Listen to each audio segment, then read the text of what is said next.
Portanto, olha, Zé, muito bem-vindo.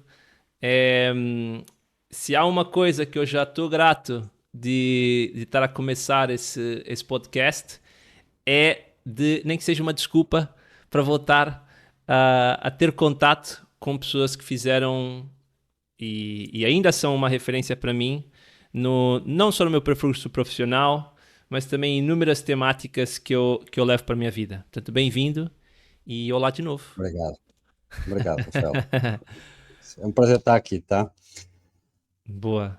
E o mais engraçado é que quando a gente se conheceu, eu tinha um sotaque brasileiro, porque eu sou original do Brasil, não é? E tu tinhas o sotaque de português de Portugal, porque tu és original daqui de Exatamente. Portugal.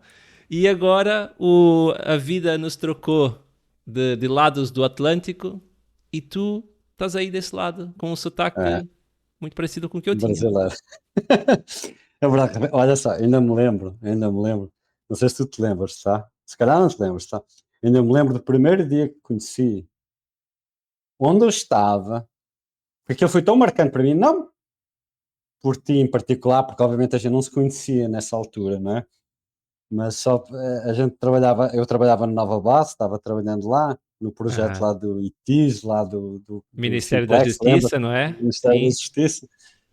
E tu e mais, já não sei, mais um colega nosso, já não lembro o nome dele, vocês apareceram lá, acabaram de chegar de avião, e disse, cara, como é que é possível? Estes caras acabaram de chegar de avião, acho que ainda nem tinham dormido e já estavam ali, já estavas ali, então assim, foi marcante para mim, e depois foi a nossa jornada junto começou aí, não é? A gente teve É uma verdade. excelente relação e uma coisa, mas foi realmente assim, a vida, não sei se lembras da Paula do BPI, do Banco BPI, ela tinha uma Lembro, coisa lembro.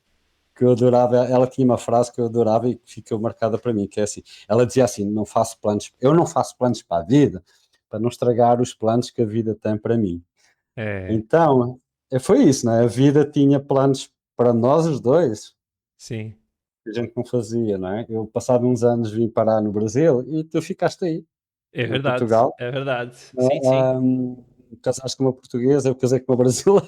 Então, assim, a Exato. gente trocou de papéis, tiveste filhos que são portugueses, eu tive filhos que são brasileiros, então assim, a É, gente, a gente, a gente. Mas hoje eu estou eu sou diretor de uma empresa de software, né, de ERP, de gestão contábil, tá? Sou pai de 2 filhos, casado, e estou aqui nesta empresa já tem mais de 12 anos, então assim, estou aqui há muitos uau. anos, e sou feliz, não é? Trabalho na área de ERP, gestão contábil, então assim, a gente é uma empresa bem importante aqui no Brasil, Uhum. e sou diretor desde então. A empresa tem um fantástico ambiente de trabalho e cá estou, não é? Cá Todos me está. perguntam, todos os brasileiros que eu conheço, a primeira coisa que eles me perguntam, sei lá, 80% da segunda pergunta da terceira é o que é que tu estás aqui a fazer, porque é que não estás em Portugal? E eu sempre respondo, Rafael, cara, é muito engraçado. Eu sempre respondo, olha só, eu vivi, vocês sonham com Portugal, eu vivi lá 44 anos, então assim, eu sei o que é Portugal, 44 anos. Yeah. E também costumo dizer logo, olha, e só tem duas coisas melhores que o Brasil, Portugal, a segurança e as estradas, não tem muito mais, né? E é isso, depois a conversa sai e realmente eu não tenho planos para voltar, né? Enfim, Pois, é isso. pois, pois. Isso sou E, eu atualmente. e nisso estou igual a ti, Zé. Muita gente me pergunta se eu tenho saudades do Brasil e se eu quero voltar. E há certas coisas que, obviamente, eu tenho saudades, né? Minha família toda tá lá ainda, Uhum. tá aí ainda. Só que eu já antes de vir para Portugal, eu já sentia que não vivia no Brasil, para minha vida, digamos assim.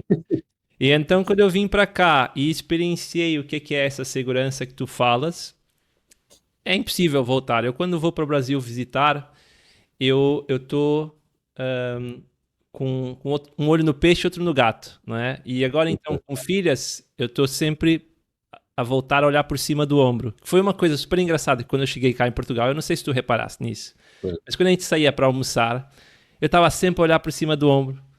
E, e um colega nosso perguntou assim: "Ó, Rafael, tá tudo bem? Estás à procura de alguma coisa?" E deu-me um clique, assim: eu aqui não preciso estar a olhar sempre por cima do ombro. E É, então isso me conquistou. Foi é, mesmo o eu prego, sei. o prego, o último. Eu sei como é, eu sei. Eu sei como é. Eu quando ando em alguns lugares também tenho esse cuidado de não andar sempre a olhar. Mas é assim, felizmente, para algumas pessoas, né, o Brasil também tem as suas bolhas, né? Então é assim, eu Uhum, considero que vive um pouquinho uma bolha. uhum. Tem muita gente que vive uma bolha. Às vezes, claro, a bolha rebenta, não é? Às vezes a gente se preocupa, porque às vezes também tem bolhas que rebentam. Mas globalmente eu sou muito feliz no Brasil. Tem muitas coisas que eu dou valor e, enfim, para já é isso. É Vamos, isso. vamos lá. E enquanto valer a pena, né? É, a gente está aqui, né? A gente está aí, exatamente. Mas olha, engraçado falar sobre aquele meu primeiro dia. Eu não sabia que esse acontecimento em particular tinha sido também tão marcante para as pessoas que estavam à minha volta. Porque literalmente eu e esse meu colega, nós aterramos em Portugal para ir por volta das 8 da manhã. Nós, na verdade, acho que não viemos no mesmo voo. Eu não lembro se viemos no mesmo voo ou não. Mas eu tinha Uhum. uma antiga colega de trabalho que eu conheci no Brasil, que é portuguesa, que ofereceu-se para me receber no aeroporto. E ela apanha-me no aeroporto por volta das 8 da manhã, deixa as minhas malas, e a minha, obviamente, no residencial do Arieiro. Eu entro, deixo as malas, visto o fato, saio do residencial, direto para a altura para o ITIS. Então, 1 hora e meia depois de aterrar em Portugal, estava eu a receber o briefing do projeto que eu ia trabalhar. Isso. Eu lembro perfeitamente desse primeiro dia. O que me chocou, porque é que porque é que eu me recordo bem, foi pela situação inusitada. E aquilo me marcou de, cara, tem pessoal do Brasil, Yeah. tem aqui um sistema de recrutamento, porque acho que já vinhas com aquele Sim, projeto sim, sim, já, na. já. Então é assim, tinha uma empresa por trás, não tinha? Tinha uma empresa por Yeah. trás, recrutando aqui no Brasil. Ainda tem, não é? Hoje é fácil, relativamente fácil recrutar sem precisar, as pessoas sem precisarem se deslocar fisicamente. Mas Yeah. naquela época não, naquela época as pessoas tinham que deslocar fisicamente. Então hoje tem muita gente aqui do Brasil trabalhando para o estrangeiro que não precisa deslocar-se, né? E É, vice-versa também, né? sim, sim. Dos benefícios ou dos pontos positivos da pandemia, né? É que foi É, uma loucura aí no é. Brasil, porque eu acompanhei de perto, porque tenho família aí. No entanto, a realidade de hoje em dia é outra. O que me faz querer voltar para uma outra realidade, porque aqui essa conversa é sobre tecnologia e muito mais do que só tecnologia, é também outro lado da área da tecnologia, a área da liderança. E eu convidei-te porque não foste o primeiro chefe que eu tive, porque eu já trabalhava lá no Brasil, mas foste o líder que eu mais tive próximo e por mais tempo numa altura fulcral da formação do que eu viria a ver, ou viria a ver, não, do que eu entenderia do que é ser líder. Uhum. Então acho muito, muito interessante começar esse podcast também com a tua presença. E É eu uma gostava de honra. saber um bocado. Boa, boa, obrigado. E eu gostava então de saber um bocado a tua história com primeiro a tecnologia em si. Como é que tu te apaixonaste por tecnologia? Olha só, Rafael, eu sou de uma geração diferente da tua, não é? Aham. Eu sou de uma geração e eu cresci perto de Fátima, em Minde, não é? Uhum. Numa terrinha ali perto de Fátima, com 3.000 habitantes, não é? E então, eu estudava em Fátima. Então, na verdade, a primeira vez que ouvi falar de computadores e que disse é isto que eu quero fazer, eu também tenho esse momento marcado na minha memória. Foi Aham. numa aula de matemática no 10º ano, Hum. onde a professora passou a aula ensinando lógica booleana, o AND, o OR, o SHOR. E ela no final da aula, e eu gostei tanto da aula, gostei tanto da aula, eu sempre tive alguma queda para matemática, depois viria a fazer o curso de matemática aplicada, né? Porque na altura nem havia engenharia informática. Então eu gostei tanto daquela aula, ela no final disse, os computadores trabalham com esta lógica. Ah. E eu saí da aula, Rafael, é como se fosse hoje. E disse, é isto que eu quero fazer. Eu tinha 16 anos, nunca tinha visto um computador na minha frente. Aham. Mas ali foi assim, tipo vá lá, assim, uma coisa que é isto que eu quero. E foi, então é assim, comecei a ver que curso é que havia na época, depois de fazer o 12º, ver qual é os cursos que havia na época e tal. E não havia nada assim de muito... Engenharia informática era muito complicado a conseguir. Então entrei em matemática aplicada, em matemáticas aplicadas, fui ver o primeiro computador já no segundo ano. Então até aí, no primeiro ano, eu lembro perfeitamente que eu realmente me apaixonei por tecnologia e por programação sem computador na frente, tá? Eu tinha um Exato. professor na universidade fantástico, eu adorava ele, aliás, eu e mais só 2 ou 3, o resto detestava ele. Ele explicava lógica, escrevendo lógica, tá? Yeah. Escrevendo lógica. Então, eu apaixonei-me escrevendo no papel. Aham. Escrevendo no papel, os primeiros algoritmos que a gente fez foi no papel, a gente escrevia. Tanto que isso é tão engraçado, não sei se te lembras ainda, antes de aparecerem agora as plataformas de codificação, de teste de codificação, bem mais tarde a gente fazia os testes para entrarem nas nossas equipes, quando a gente trabalhou juntos, o cara tinha que escrever um programa Sim, sim. codificando na mão, não é? Sim, Porque sim, assim, é sim. a base, não é? É É. como você saber soltar. Você, se não souber codificar em papel, gente, não é o computador que te vai ajudar a codificar, Exato, ok? exato, exato. Nem Nem que é o seja chat fazer. GPT. Não é o Exatamente. ChatGPT, O exatamente. chat Yeah. GPT até pode te dar, mas tu não vais entender aquilo, então assim, Yeah. não vais fazer muito com aquilo, ok? Tens que É, entender aquilo que está ali escrito. yeah. Então, foi a primeira coisa. Eu vim a conhecer computadores no segundo ano, em Fortran, os primeiros códigos que eu fiz foi em Fortran, depois em C, e a partir daí foi a vida, Foi o amor para a eu vida. sempre fui, aliás, até hoje trabalho, mesmo como líder, com um prazer fantástico, assim, eu considero um grande privilegiado porque trabalho naquilo que eu considero um hobby, o que é um diferencial para mim, tá? Isso é muito bom, digo isso a todo mundo.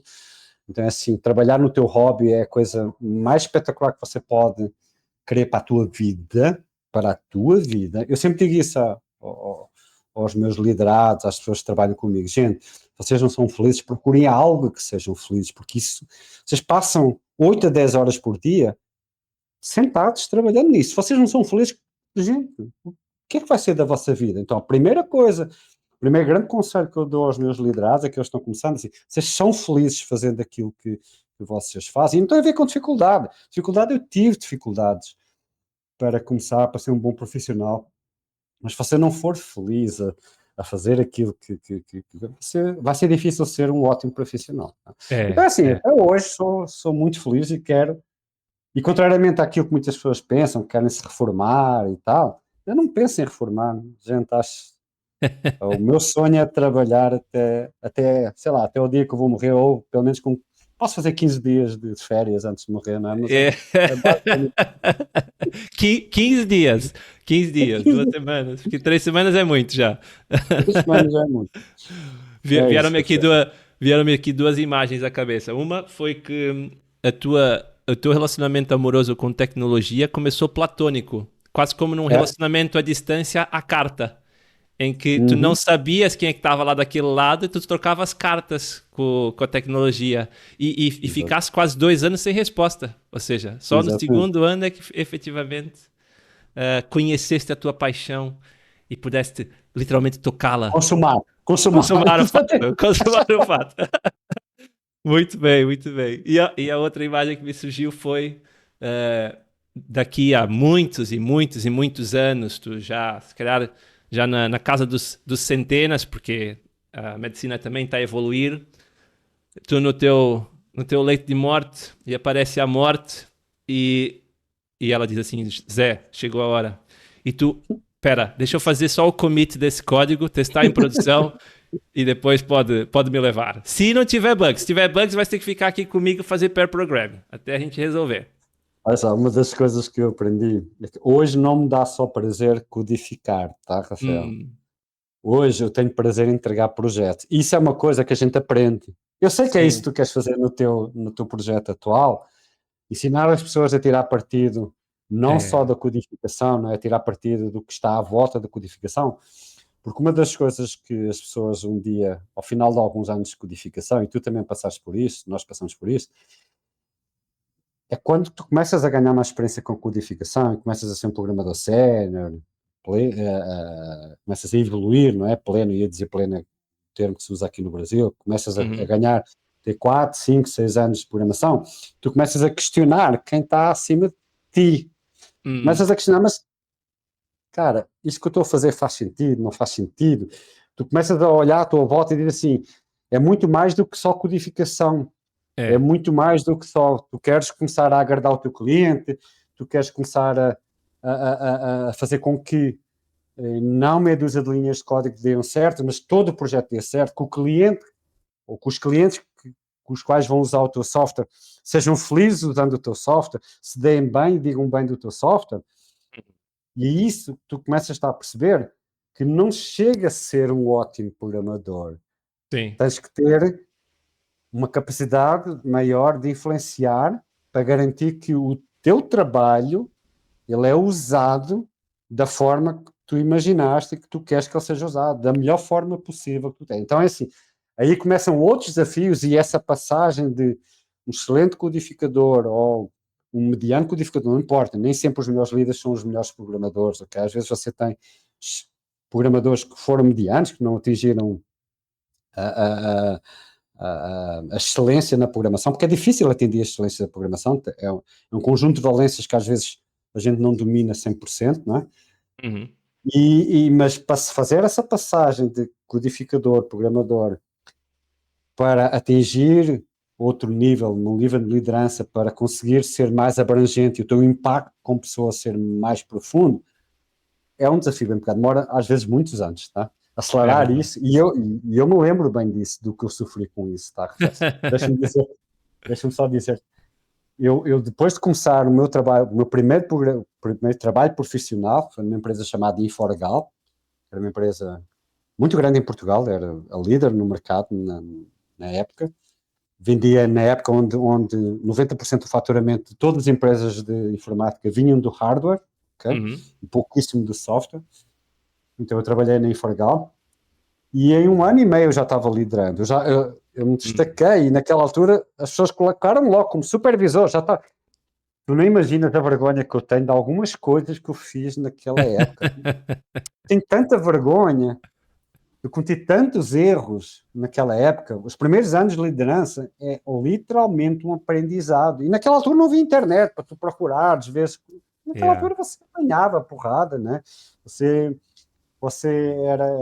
fazia uma coisa, se arrependia, outra pessoa ia-se embora, você não aproveitava. Então, assim, muito difícil os primeiros anos como de liderança, tá, Rafael? Sim, principalmente nessa altura, né? Porque eu lembro, tocasse aqui em imensos pontos interessantes que me trouxeram até muitas memórias da altura em que estávamos a começar a trabalhar. Eu lembro que eu sempre fui um bocado também precoce, né? Eu sempre Uhum, aprendi muito rápido as coisas e eu comecei a trabalhar muito novo. Então eu cheguei cá em Portugal com 22 anos e já tinha quase 4 anos de experiência de programação. E lembro que os meus colegas na altura aqui, eles estavam a sair, às vezes, de um mestrado com 27 anos e estavam no seu primeiro emprego, e eu com 22 tinha mais 4 anos de experiência do que eles. E, e, e muitas vezes, em conversas de várias coisas, tu me dizias coisas assim, Rafa, 10 anos de experiência só vem depois de 10 anos de experiência. E conforme o tempo foi passando, eu claro. fui compreendendo isso, que por mais que uma pessoa seja excelente tecnicamente, como o trabalho de tecnologia não se trata de tecnologia, né? Na verdade, trata-se de pessoas, que são as pessoas que pagam o teu projeto, são as pessoas que desenvolvem o projeto, são depois as pessoas que vão usar o projeto. O problema de um projeto normalmente está na parte das pessoas. Nunca na minha experiência eu falhei um projeto por causa de desafios tecnológicos. Nunca foi. Uhum, Foi porque foi uma falha de comunicação ali, uma falha de alinhamento de expectativas acolá. E essa experiência de como navegar esse mundo das pessoas é, uhum, é fundamental os anos de experiência. Até a parentalidade, por exemplo. Eu agora também sendo pai, tu também sendo pai, né? Eu uhum. tenho a certeza que a parentalidade influenciou a tua liderança também e a forma como tu abordas o trabalho. Muito, muito, Rafael. Yeah. Muito. Então, Olha só, uma das coisas que me ensinou mais e que foi uma mudança na minha vida, foi o nascimento do primeiro filho. É uma diferença brutal na nossa vida e na forma como a gente encara a liderança. A gente fica muito mais resiliente, a gente fica até mais sábio, eu acho, porque você não toma mais decisões intempestivas, você pensa duas vezes. Então, é assim, a responsabilidade no cargo de liderança é uma coisa muito importante, tá? Hum, E ser pai traz-te responsabilidade, tá, Rafael? sim. Que é isso que. E eu fui durante muitos anos, acho eu, meio responsável, porque era isso, né? Eu fui pai velho, né? Fui pai com 46 anos, fui pai com Ah, 46 anos, então é assim, não é que eu era irresponsável, não é tu conheceste, mas a gente nunca fui um cara irresponsável, mas nunca fui tão resiliente como sou hoje, né? pois, Claramente. pois. Só sobreviver os primeiros 3 anos de um bebê já transforma qualquer um, né? Quem sobrevive aos primeiros 3 anos encara qualquer projeto. Eu acredito, pelo menos.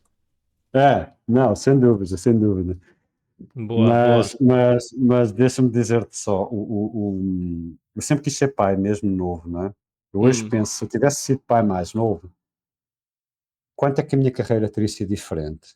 hum, E às vezes eu digo isso, eu vejo pessoas mais jovens, com 20 e poucos anos, a serem pai, e às vezes penso, será que isso é bom para eles ou é mau? hum, Eu acho que no final é bom. A única coisa que tira, assim, a gente trabalhava muito, lembras quando a gente era solteiro, a gente, nos nossos projetos, trabalhava às vezes 12 horas, 13 horas seguidas, 14, 14 horas. 15. E o mercado É, também estava numa outra fase, né? é, Horas extras era direito adquirido, né? E sem exatamente. receber. Sem receber. Era Exatamente. tipo vestir a camisola da empresa, do projeto. Era quase como expectável que tu deste, tu tinhas que dar o extra mile É. indefinidamente. Tu nem sabias, às vezes, até quando é que era, né? Hoje em dia a situação já é Aí, diferente, né? aí mudou em Portugal, porque quando eu vim aqui para o Brasil, essa situação nunca foi uma realidade. A gente sempre pagou Hum, todas as horas extras. A gente aqui eu costumo dizer aqui ao pessoal brasileiro assim, gente, eu trabalhei quantos anos? 24 anos em Portugal, mais ou menos sim. 24, 25 anos, né? Eu só recebi horas extras uma vez na minha vida, não sei se te lembras.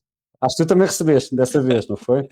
Acho que tu também Sim. recebeste uma vez na minha vida, gente, num projeto altamente difícil, Yeah. que ainda disse, não, vocês merecem horas extras, a gente É, trabalhou nem doidos durante 3 meses, viramos fins de semana, viramos tudo, para recuperar um completamente. projeto que estava em extrema dificuldade, e no final ainda decidiu, a diretoria decidiu que a gente merecia horas extras. Eu disse, cara, jura? Eu também vou receber horas extras. Olha, Rafael, eu lembro que eu estava a discutir com eles se vocês mereciam horas extras, porque eu era líder, né, já nessa altura, Aham, né, sim, sim, sim. não era bem o gestor de projeto, mas era o líder técnico, né? A gente tinha lá os espanhóis, que eram os gestores de projeto, mas eu era responsável técnico, então tinha cargo de liderança, né? Então, a gente estava a discutir se vocês mereciam horas extras, a equipa merecia horas extras, e disse, claro, cara, porra, temos orçamento para isso? Não, com certeza temos que pagar horas extras. Ótimo, ótimo. Então, maravilha, ok? E eu sempre pensava que era para mim também, quando eu disse, não, mas você também vai receber. Sério? Não disse que não, né? Obviamente Claro, não disse que não. claro Não que, disse que claro não, que mas sim. É. naquela altura foi super engraçado. A gente andou a pôr, a gente nem marcava horas extras, a gente fez um cálculo de quantas Nada, horas exato. extras Yeah. que a gente tinha feito. Mas muito engraçado. Completamente. Então era esse tempo, era o tema, era o tempo. Eu agora não sei que não sei não sabia que em Portugal isso já tinha mudado. Aqui nunca foi assim, tá? Mas tem Hum, algumas empresas que trabalham como se não houvesse, não pagam horas extras. Tem algumas empresas da nova geração, startups aqui, que sim, abusam um pouquinho dos funcionários. claro. Botam aquela mesa com matraquilhos, não é? Como se chama aqui, botam aquelas Sim. coisas, Pebolim. mas é isso. Por aqui no Brasil, não é? E diz assim, olha, e oferecem almoço e jantar, mas ninguém paga horas extras a ninguém. Tem um bom Pois, pois. salário, mas não paga. Tem algumas empresas aqui a fazer isso no Brasil, tá? Sim, sim, sim, Mas sim. isso é um tempo que era assim nesse tempo, ok? Você É, trabalhava por é. amor à camisola e Amor à pronto, o camisola resto. e a cafeína, né? Porque eu sempre partilho também a tua frase que era um programador é um ser que transforma a cafeína em linhas de código. É neste código, cara. Eu ainda bebo muitos cafés. Hoje em dia estou tentando tirar, cortar nos cafés, mas ainda bebo, porque realmente é isso, aquilo dava-nos um gás, não é? A cafeína.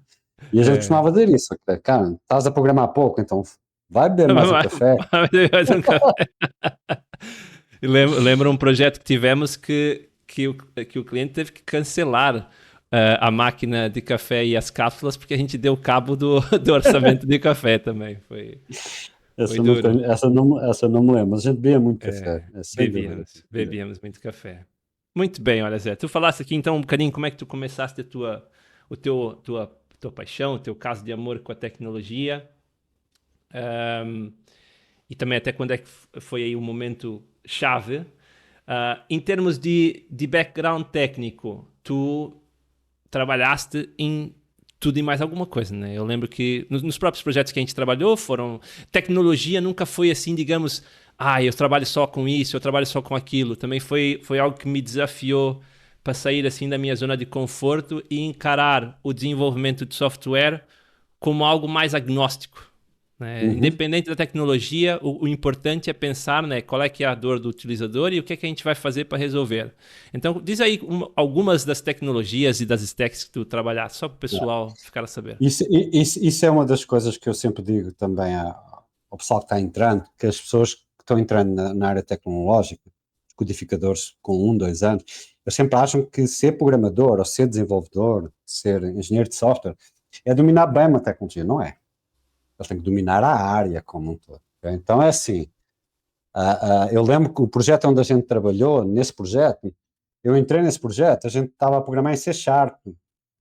Eu nunca tinha ouvido falar de C Sharp, nunca tinha programado, eu vinha de Java, então assim, já tinha programado em uma série de linguagens, Java, JavaScript, antes disso Clipper, comecei em Clipper, antes disso C, então assim, tinha uma série de coisas e de repente caí num projeto, tinha que programar em C Sharp, e dizem, caraca, e agora, não é? Uhum. Enfim, em um mês eu dominava a tecnologia. Porquê? Porque eu sempre digo isso, qual é o truque para a gente dominar uma tecnologia? É você conseguir conhecer os conceitos daquela linguagem, ok? Você Uhum. consegue os princípios daquela linguagem, claro que tem tipos de linguagem diferentes, não é? Linguagens funcionais, linguagens procedurais, a gente hoje vai naquilo que eu chamo já a sexta geração de programação, tá? Então, assim, passamos por várias camadas. A sexta, para mim, é o low-code, tá, Rafael? Só para porque a quinta é orientação, a quarta é orientação a objetos, a quinta é orientação funcional, um pouquinho de MDA, que a gente trabalhou, um pouquinho de Sim, sim. Python, um pouquinho dessa geração, e a sexta para mim são as plataformas low-code, cada vez mais estão evoluídas de uma forma que daqui a pouco você programa de outra forma, ok? Yeah. Mas é programação, o objetivo é trazer rapidez na entrega do software que precisas entregar para o teu cliente, ok? Ou para o Uhum. teu usuário, para o teu utilizador final. Então, mas voltando à tua questão, não é? A tua questão é as tecnologias. Realmente eu sou agnóstico de tecnologia, não tenho problema nenhum em tocar em uma tecnologia. O que a gente tem que ter é sede de conhecer, ok? Uhum. A coisa que eu mais gosto é pegar uma coisa nova e passar 3 a 4 dias explorando. E você vai ver como aqueles poliglotas, infelizmente eu não sou poliglota na linguagem, não é? Mas tem gente que é poliglota e que consegue aprender uma linguagem, eles dizem, não é? Consegue aprender uma língua nova em, sei lá, 2 meses ou 3 meses. Eu acho que os engenheiros de software é a mesma coisa. À medida que Sim, você aprende uma, duas, três, uma quinta linguagem, você aprende em 1 mês, 2 meses. Não fica experiente, lá está. Experiente, você claro. precisa passar por 1 ou 2 projetos, dependendo da dimensão, para dominar, não é? Mas você aprende rápido, dialeto. Okay? Pois, Dialeto, pois. aprende rápido. Sim, porque os conceitos principais estão todos lá, né? É outra coisa que não causa confusão, porque, ou seja, não resisto essa característica atual do mercado.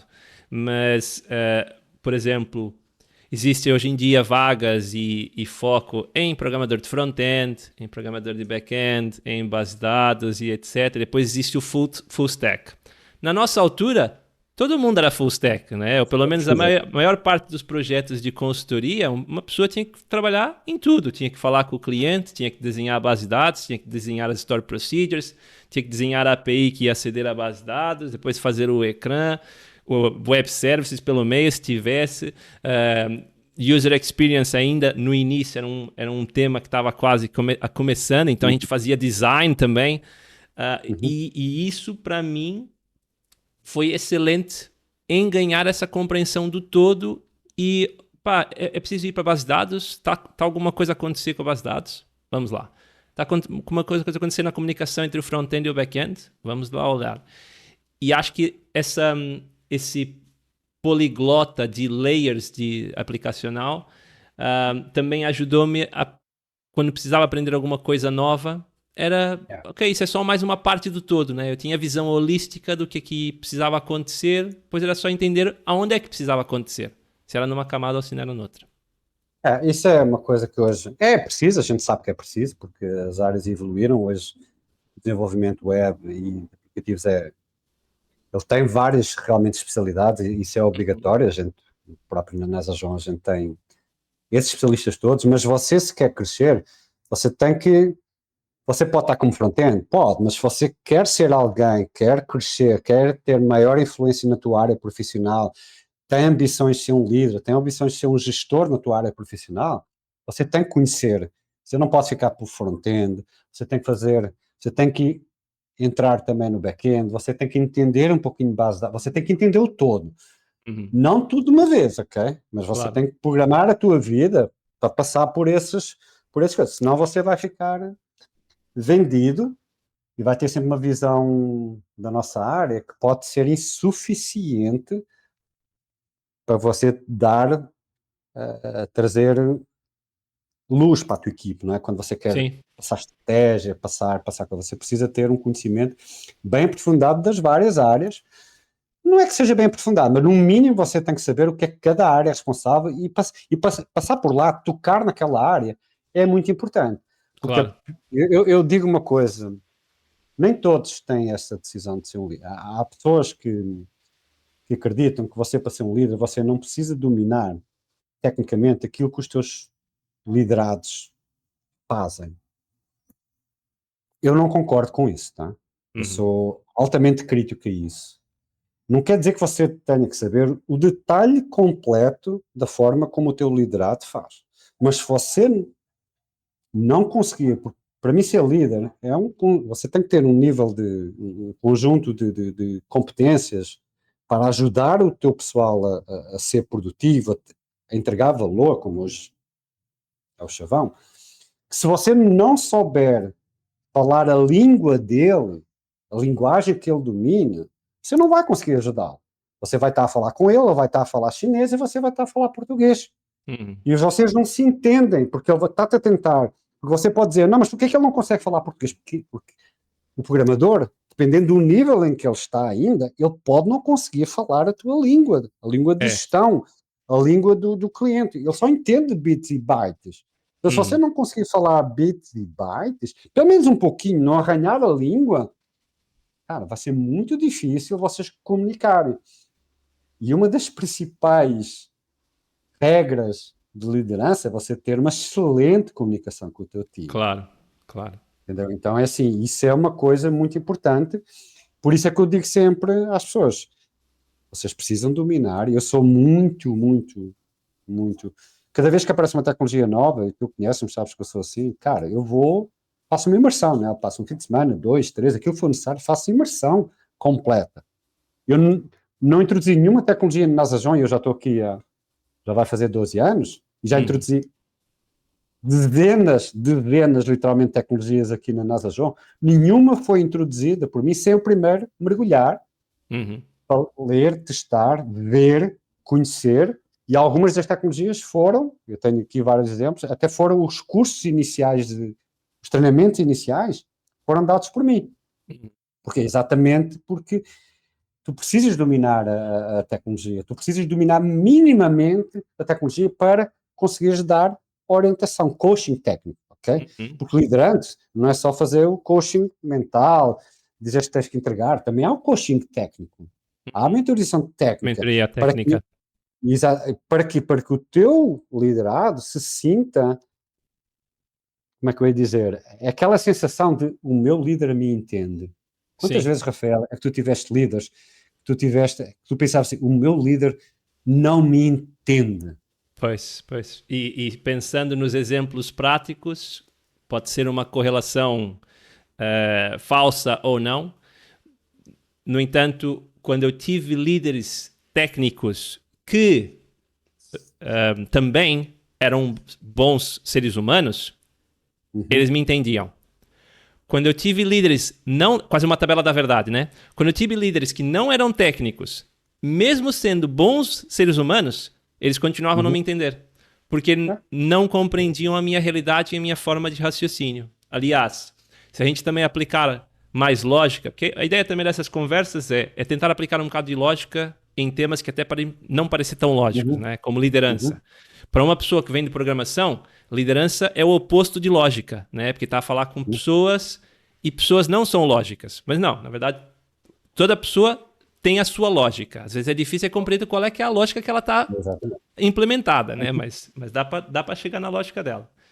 Então, se liderança é muito importante a comunicação, muito importante na comunicação é adaptar a tua mensagem para a tua audiência. Então, se tu não adapta a tua mensagem para a tua audiência, tu não comunica bem. Se tu não comunicas bem, não lideras bem, então tá aí uma necessidade fundamental, né? Quase uma primeira ordem de dependência. Não há liderança sem boa comunicação. Não há boa comunicação sem adaptação à audiência. Das linguagens, exatamente. Então é assim, isso eu vejo muitos erros no mercado, muitos líderes que não conseguem comunicar com a equipe, exatamente por lhes faltar aquela capacidade de conhecer o que é que o liderado dele está fazendo, minimamente. Então, porque o resto é assim, quando você é um ser humano bom, como você disse, isto é, você tem empatia, e o que é um ser humano bom? É você exercer, não é ter só empatia. Eu considero ser líder e podendo deixar aqui, acho que todo mundo que é líder já leu esse livro, acho eu, mas um dos livros que mais me marcou nos últimos anos na minha liderança foi um livro chamado Radical Candor, ok? Fantástico esse livro, não sei se conhece. Sim, okay? Conheço. Então é um livro muito bom, okay? E além da empatia assertiva, não é? Que a tradução aqui para português foi a empatia assertiva, que é tu tens a capacidade de colocar-te no lugar do outro, mas ao mesmo tempo conseguir exigir dele aquilo que ele precisa entregar, ser assertivo na exigência. Sim. Isso é básico, não é? Mas uma das coisas que eu vejo mais difícil, básico, não entendas mal o que eu quero dizer, okay?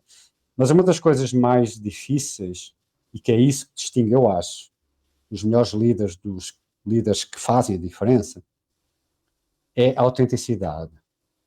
Nada disso vale se você não sentir que o teu líder está sendo autêntico, está sendo ele. Sim. Entendeste, Rafael? E isso é uma das coisas que você pode ser honesto, você tem que ser honesto, tem que ser autêntico, e essa autenticidade tem que passar para a tua audiência, para a tua equipe. Então, correndo, eu tento seguir isso, eu tento ser autêntico, e eu já sou aí como o Ruben Amorim. O Ruben Amorim, o treinador do Sporting, não é? Ok. Vais ter que me elucidar, porque tu sabes que futebol e eu não somos muito amigos. Mas ele é um fantástico líder, tá? Eu sou sportinguista, me conhece, e eu considero o Ruben Amorim um fantástico líder, ok? Ele diz uma coisa que eu disse assim, eu também sou assim, que eu me reconheço muito. Ele diz assim, eu não minto para a minha mulher, nem para os meus jogadores, que são os liderados dele. Eu nunca minto para estas duas pessoas. Então é assim, pode ser difícil dizer a verdade, mas não mente, ok? Claro. É claro, uma vez ou outra, a gente tem que omitir uma ou outra decisão que vem de cima, porque obviamente aquilo vai desestabilizar. A gente tem que ter noção disso, da transparência e autenticidade também não é sincericídio, ok? Não é... Claro. Ok, você tem que ter um pouquinho de cuidado quando diz algumas coisas que você sabe que tu sabes que vai ter um impacto muito grande. Mas ser autêntico e não mentir para os teus liderados é um princípio que eu levo muito, muito a sério, tá, Rafael? Sim. Muito a sério. E acho que isso é uma das coisas que eu sempre fui, não quer dizer, eu cometi vários erros quando era um líder júnior, não é? Isso é até um ambivalente, dizer, um líder júnior, não é? É uma ambivalência, não é? Como é que pode ser? Mas quase uma dicotomia. Quase uma dicotomia, exatamente. Eu tenho aqui há tempos, aqui na NasaJohn, a gente criou um cargo, a gente fez uma grande revolução nos cargos, tem uns 3 anos, okay? E um dos cargos que a gente criou é, o cara sai de programador sénior nível 3 ou nível 4, não sei agora qual é o último nível aqui na zona do programa do sénior, para uma das carreiras, a gente tem uma carreira em Y, para ou o Product Lead ou o especialista, ok? Já não obriga Sim. o cara, se ele quer ganhar mais, por Alargar exemplo, a às vezes é carreira uma questão de técnica, né? a gente não obriga a pessoa a ir para a carreira de gestão, para PPP líder. A pessoa pode, aqui na NASA João, pode continuar como líder, como especialista, ok? E vai Sim. ganhando mais, tá? De acordo com as entregas que ele faz, né? Mas o que é que a gente criou? Um erro incrível. A gente fez assim. A gente criou, o cara vinha de engenheiro, não, programador sénior a nível 3 ou nível 4, e de repente passava a ser Product Lead Júnior. Então, super Um normal. peixe fora d'água. Os caras vieram falar comigo, ué, eu sou produtor, mas agora sou júnior, voltei a júnior. Yeah. E na verdade ele é júnior, não sabe, mas é júnior. É. Só que fica mal ter essa ambivalência no nome do cargo. Então a gente está Exato. alterando isso, alguns já foram alterados para É, Product Lead nível 1, 2, 3, 4, pois, 5, pois. entendeu? É quase quando o Michael Jordan passou para jogar beisebol, né? Um dos Exatamente. grandes referências do basquetebol e era o melhor jogador da Exato, sua sempre, altura. ainda é o melhor Yeah, jogador. yeah. De repente passa, ok, mas agora no beisebol. És o quê? Não és o Michael Jordan. Não és o Michael Não. Jordan do basquete no beisebol. E sim, até, e agora jogando aqui um bocado, puxando para a minha sardinha, não é? Uhum. Existem, vamos chamar, certos algoritmos no cérebro de um ser humano que, no caso de uma pessoa que exclusivamente trabalhou no lado técnico, lógico e racional da vida, que quando é jogado, e às vezes até contra a sua própria vontade, ou sem saber no que é que está metendo, passa a ser líder, que não tem habilitadas as features necessárias. Elas estão... Uhum. É quase como se eu fosse no Windows, Add or Remove Features, e aqueles specs não tivessem sequer instalados, ou tivessem sido instalados, mas atrofiaram ao longo do tempo, né? Tem lá uma revisão muito antiga. E então, nesse sentido, são uma criança, ainda Só. a dar os primeiros passos nessa realidade muito mais caótica, desordenada e que aparentemente ilógica da gestão de pessoas, o que é super frustrante, né? Eu estive a falar sobre isso hoje. Não só perde-se imensa aquela sensação de controle e segurança que temos quando estamos a codificar, né? Porque estamos no nosso Uhum. mundo, estamos a fazer as coisas da nossa maneira, quando temos possibilidade para tal. Mandamos compilar, sabemos se está a funcionar, ou pelo menos compila como deve ser, depois colocamos a executar e vemos se está a funcionar, e não está a funcionar, tudo bem, eu estou aqui no meu mundinho, ninguém sabe que falhou, porque eu ainda estou aqui na minha máquina, eu posso resolver. Passamos para um mundo em que é só invasão, né? Outras pessoas a quererem dizer o que é que a gente tem que fazer e puxam para um lado e puxam para o outro. Depois membros da equipa que não se entendem, que estão em conflito ou que não entendem o que é que o cliente precisa, implementam as coisas de maneira errada, ou seja, está fora do nosso controle. É super estressante. Além disso tudo, na grande maioria, não fazemos a mínima ideia de como é que resolvemos. Passamos de uma fase em que sabemos como é que vamos resolver um problema, né? Às vezes o cliente está Uhum. a falar sobre o que é que precisa e nós já estamos a codificar na nossa cabeça e já é só falta sentar no computador e digitar para lidar com problemas em que, epa, mas o que é que eu faço agora? Né? Como é que eu faço uma resolução de um conflito? Como é que eu atinjo as expectativas do meu chefe ou do meu cliente? Como é que eu vou conseguir encaixar essa entrega com gente me pedindo mais coisa do que estava previsto? Essas respostas a pessoa inicialmente de certeza que não tem. A não ser que tenha passado por alguma formação nesse sentido. Você precisa ser treinado, porque a grande diferença também, e eu às vezes dou para a minha equipe, eu dou o exemplo também, porque todo mundo aqui no Brasil entende futebol, e dou o exemplo. Ser líder é ter a capacidade, você passa a realizar as coisas, entregar as coisas pelas mãos dos outros.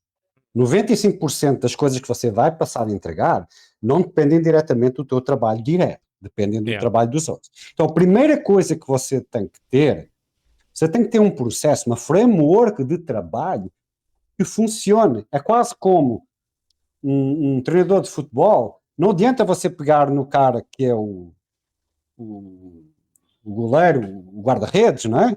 E vai pôr o cara a jogar a ponta de lança. Não, primeira coisa, você tem que saber como colocar as peças certas nos lugares certos, entender onde é que as pessoas vão encaixar, e depois você tem que montar um fluxo de trabalho que funcione entre essas equipes, ter processos, e lembra-se, a gente trabalhou em algumas empresas que levavam esses processos muito a sério, porque senão você não vai conseguir ter, se as coisas não forem processualizadas no teu time, cada um vai estar... Isso é a primeira coisa, aquela coisa básica. Você tem que garantir um processo que as entregas de todos se façam, crescentem na tua soma, ok? Você como líder tem que se perguntar, o processo da minha equipe, ele atende às necessidades, ele está entregando resultado, eu estou conseguindo entregar software, eu estou conseguindo entregar aquilo que o meu cliente está pedindo, o que é que está falhando? E aí tem muitas frameworks de trabalho, ok? Que você tem. Dominando isso, depois tem toda, eu considero isso, aquelas coisas como em codificação, não é? A gente tem 2 tipos de requisitos, não é? Tem o chamado requisito não funcional, ok? Para quem é codificador sabe o que é que eu estou falando. Quem trabalha em E os arquitetura requisitos, de certeza, não é? exatamente. E os requisitos funcionais. Então você tem, quando você é líder, as pessoas já só pensam nos requisitos funcionais, que é, cara, vou exigir isto, vou exigir aquilo. Cara, antes disso, você tem que garantir que aqueles requisitos não funcionais básicos estão funcionando antes de... E esses requisitos não funcionais básicos é realmente isso, é o processo, é o sistema de entrega, é o sistema, é a exigência, é a capacidade de... O cara que vai fazer determinada coisa, ele consegue fazer, ok, mas além de conseguir fazer, o trabalho dele vai conseguir enquadrar-se com os outros, vai conseguir entregar o bolo final para o cliente. Claro. Então, esse fluxo são requisitos não funcionais, ninguém vai... Mas tem que ser fundamental, você tem que ter garantir que a tua equipe está aliada para que a soma das partes consiga ser maior, não é? Ou que o todo, não é? Que aquilo que você consegue, não é bem assim o ditado, não é? Mas você entendeste aquilo que eu quero falar, sim, ok? a soma das partes, ou o todo é muito maior que a soma das partes, não é? Exatamente, é isso. Que o todo é muito maior, você tem que ter o cuidado de garantir que você tem um processo que seja maior que a soma das partes, ok? Que no todo você tenha uma entrega que seja fenomenal. E isso muitas vezes, dependendo da área onde você está, você tem que pensar bem nisso. Como é que eu vou colocar toda a minha equipa a produzir? E depois você tem os requisitos funcionais no dia a dia, que é você comunicar bem, garantir que a pessoa está bem, você tem empatia com ela, que a pessoa... Porque uma das coisas que eu digo sempre, e cara, isso Rafael, isso é fundamental para um líder. A pessoa, um profissional, por trás de um profissional tem uma pessoa. Sempre. Sempre. Você não... mas o cara tem que conseguir separar, ele tem que conseguir separar. Se ele tiver uma filha doente, ou se ele tiver zangado com a namorada, ele tem que conseguir separar. Gente, não existe isso. Não existe isso. É uma falácia. É uma falácia. Se você, como pessoa, estiver mal, você não vai conseguir ser um bom profissional. Então, o líder tem que estar atento a isso. Tem que perceber os sinais. Tem que perceber, mas será que esta pessoa está bem? E por isso a comunicação é muito importante. Os feedbacks recorrentes, você ter conversas profundas com a pessoa, entender a pessoa sentir-se compreendida. Isso vem nos livros, mas às vezes é muito mais difícil fazê-lo do que ler e saber o que isso significa. Claro. Saber o que significa isso, ok? A outra pessoa sentir-se entendida e dizer, não, o José, ele está preocupado comigo. Ele está preocupado comigo. Então é assim, isso faz com que normalmente o retorno também é maior. E você às vezes tem que dizer, cara, descansa lá, vai descansar, não trabalhes hoje, bota aí a cabeça, porque não vale a pena. Ninguém consegue separar, se estiver mal, consegue separar o seu eu interior do seu profissional. Isso não resolve. E isso é muito importante. E se você tiver essa preocupação genuína, por isso é que eu digo sempre, as pessoas que não gostam de pessoas, vai ser difícil essas pessoas serem líderes. Você pode aprender a gostar de pessoas? Pode. Também pode. pode, tá? Tudo na nossa vida evoluiu. Oh, Rafael, tu conheceste-me até aos 40 e poucos anos, 44, acho, eu tinha 43, então a gente já não trabalha juntos, tem uns 12, 13 anos. Eu te garanto, eu sou hoje uma pessoa muito diferente daquilo que eu era. Porquê? Porque a gente pode mudar, a gente pode estudar, em todos os aspectos da nossa vida, a gente pode tudo. estudar, Em tá? tudo. A Estamos gente pode só evoluir. a falar, com certeza. Nós estamos a falar, se formos reduzir ao bit e o byte do ser humano, nós estamos a Uhum, falar de ligações neuronais. E exatamente. existe um conceito de neuroplasticidade, que é a capacidade que o cérebro tem de não só criar novas ligações, como de reconfigurar as ligações existentes. É basicamente pegares um código-fonte e fazer um refactor. Dá trabalho fazer Exatamente. refactor? Depende da solidez da tua arquitetura. Se passaste 35, 40 anos a implementar as suas funções em cima de conceitos muito balizados, fazer o refactor desses conceitos vai dar trabalho.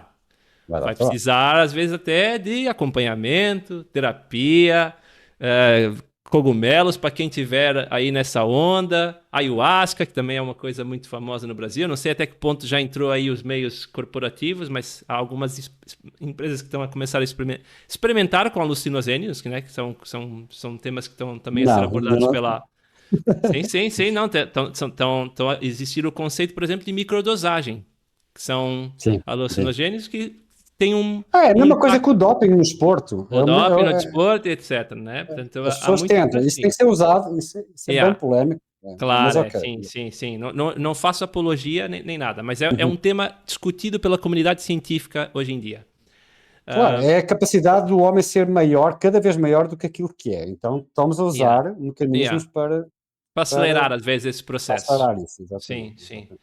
No entanto, qualquer desses caminhos vai tentar reprogramar as ligações neuronais do cérebro. Né? Tudo que tu praticas, todo o hábito que tu tens, todas as tuas memórias, as tuas crenças, a tua visão de vida, se a gente fosse para a origem, iria estar mapeado no teu cérebro como a forma que os teus neurônios estão ligados ou não. E então, se tu podes mudar essas ligações, Mais dedicando-se uma a vez, é um isso, refactor de aprendendo, ti é um próprio. refactor de ti próprio, então força. Alguns vão dar mais trabalho, outros não tanto. E para começarmos a fechar, Zé, tu trocaste várias vezes nesse tema da escuta e da empatia, e eu acho que, e até da autenticidade, e há uma equação da confiança. E na Uhum, equação da confiança está a percepção de quão autêntico e congruente essa pessoa que está à minha frente é. Então, tu, quando és exatamente. autêntico e és congruente, ou seja, tu atua de acordo com os teus valores, por Uhum. mais que a pessoa nem goste de ti, ela sabe, mas eu sei com que eu Respeita, posso contar.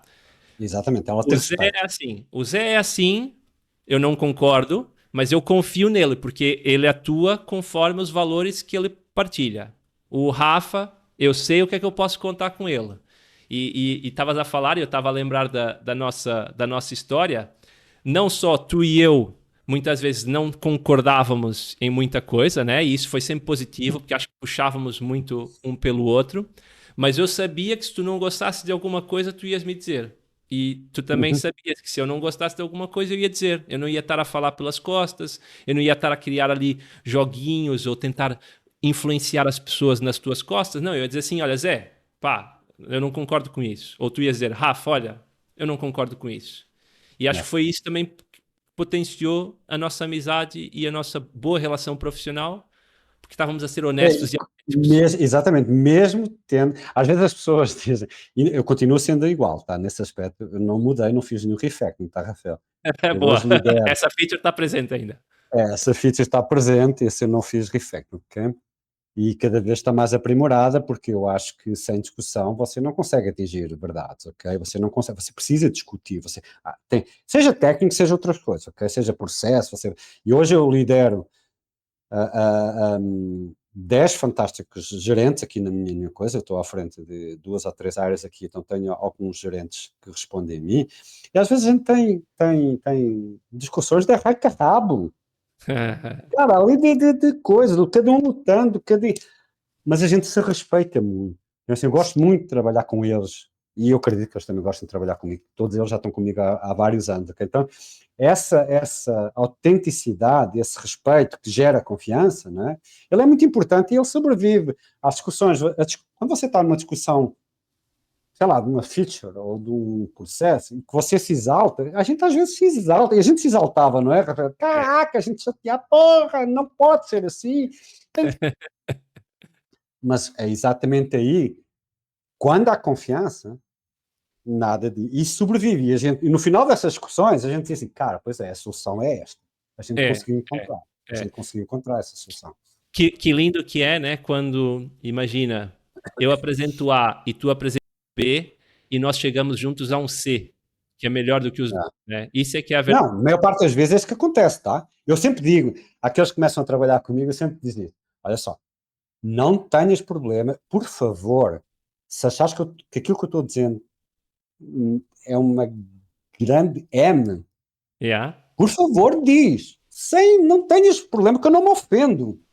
Eu não me ofendo.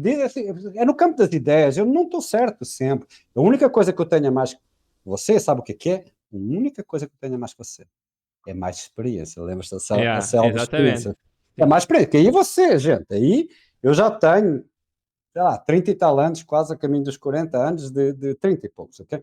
De experiência. Você precisa mais, sei lá, 25 anos para ter a mesma experiência que eu. Então, isso eu tenho a mais que você.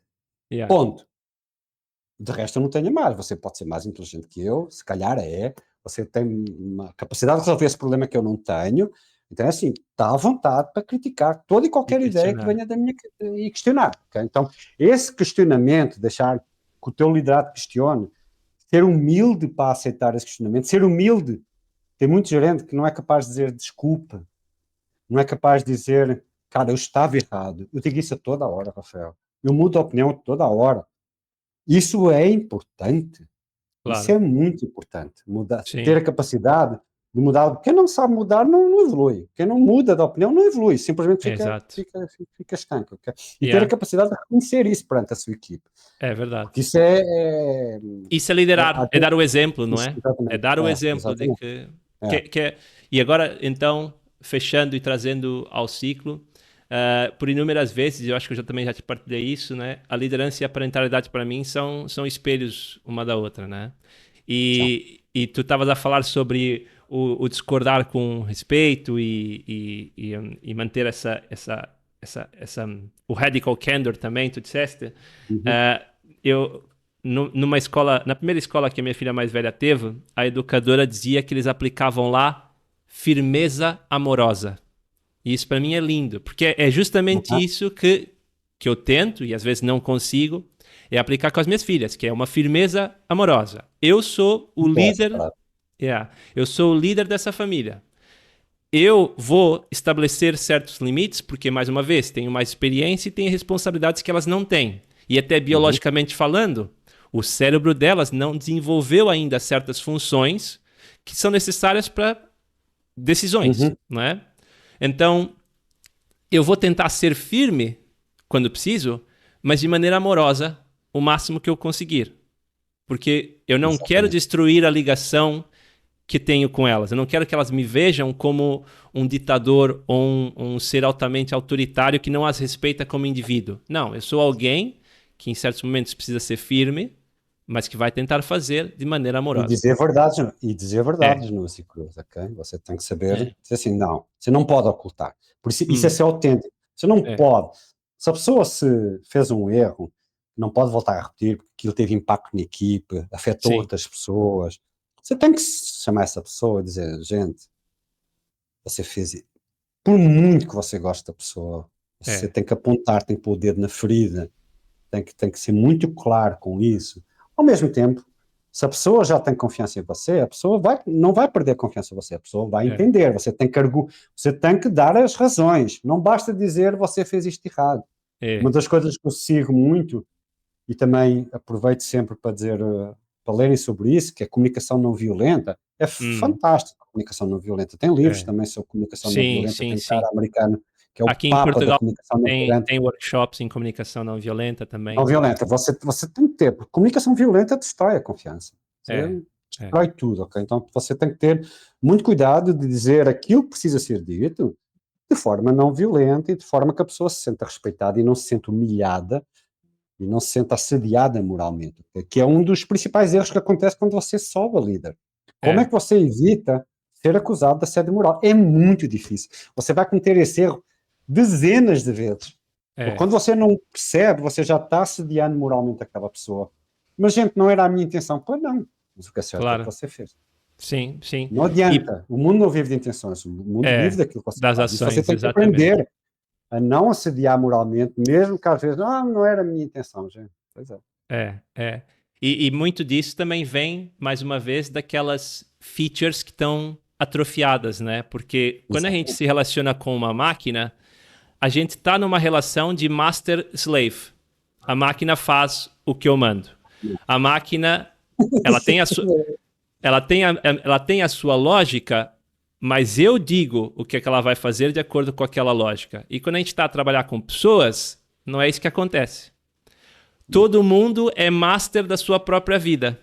Então é difícil entrar numa realidade em que os computadores pensam por si próprios. São inteligências artificiais de altíssimo nível, já atingiram a singularidade. Só que elas já nasceram assim, com essa singularidade. Então aprender como lidar com elas sem ferir, sem ser demasiado irredutível ou até agressivo, requer desbloquear aquelas features que podem estar bloqueadas. E Rafael, deixa-me só acrescentar isso, que também é uma coisa que eu levo muito. E está-me a lembrar, semana passada disse isso a um colega meu, um meu gerente, porque ele estava a dizer que. Mas eu estava a falar um colega, no caso não era um liderado, porque uma das coisas que também acontece, nos desafios que a gente tem quando vira líder, é que a gente vai ter que dialogar com outros líderes. É outro mundo, é quando você tem que se relacionar com os teus pares dentro da empresa. Outro desafio. Às vezes, até não, para algumas pessoas isso é bem mais difícil, ok? Porque a pessoa, quando é líder dos meus coisas. É assim, mas espera aí, você tem agora o desafio também, que é gerenciar a tua equipe no contexto da empresa. É. Você tem que lidar com outros líderes. Então, uma das coisas que as pessoas acham é que conseguem mudar outra pessoa. É. Gente, eu disse, olha só, ele chama-se Sérgio, ok? Eu adoro ele, a gente já tem uma relação de anos. E eu dizia, Sérgio, você só consegue mudar uma pessoa. É. É você mesmo. Você só tem capacidade de mudar uma pessoa. É. Você. Você não tem capacidade de mudar as outras pessoas. Você pode influenciar, você pode dizer, mas quem vai mudar outra pessoa é ela própria. Exatamente. Tu não tens Então, acesso a esse tu não código-fonte. tens acesso a isso. É. Você pode dizer, pode rejeitar, pode dizer, não gostei da tua atitude, não gostei disto, eu acho aquilo. Mas se você quer construir uma comunicação, muda você. É. Porque acontece às vezes é que você está também com a tua equipe, você está com o teu parceiro, que é de outra área, que ele também não entende a tua linguagem, e você fica frustrado, porque você está falando com o cara, É. e ele, como é de outra área, não entende a tua linguagem, e você se frustra e diz assim, porra, o cara não entende porra nenhuma disto, o cara não entende o que eu falo. E eu disse-me, e vai continuar sem entender. Yeah. É você quer comunicar com ele, então muda você. Adapta a tua mensagem, né? Aprende você a falar a língua dele, adapta a tua mensagem. Isso é um dos desafios. Mais um dos erros que a gente, como líder inicial, a gente não quer saber, a gente não está com tempo, a gente acha que não tem. É assim, é isso, tá? É. A Abrir comunicação para outras lógicas das pessoas, né? Claro. é, É como se eu quisesse ser um stand-up comedian, né? Um comediante de stand-up e contar uma piada e a plateia não ri e eu dizer, pronto, a culpa é da plateia. Eles é que não entendem. Não, a minha piada é excelente. Eles é que não exatamente. entendem a minha piada. Ou aquela do autoestrada, né? Que, caraca, todo mundo está em sentido contrário, não é? Não sei se conhece essa piada. Conheço, exatamente. Loucura, esse pessoal tá louco, né? Todo Tá mundo vem louco, decidido contrário. Pois é.